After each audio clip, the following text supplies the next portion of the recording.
saging guys. Mungkin na akong saging guys. Sangkol.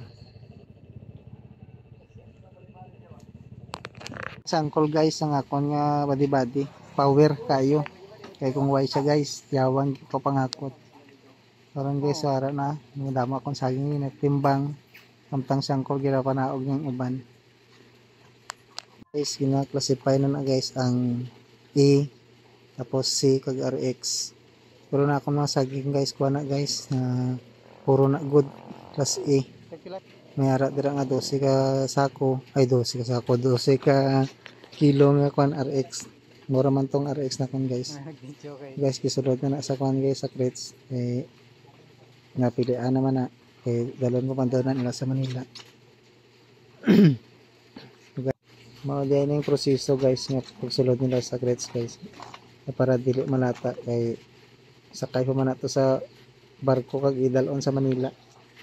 Para katilaw man ang taga Manila sang saging diri sa kuan sa Mindanao. Okay guys, samtang may saging guys, may herbison ta. Agara guys, gikuan na guys, gilansangan na kay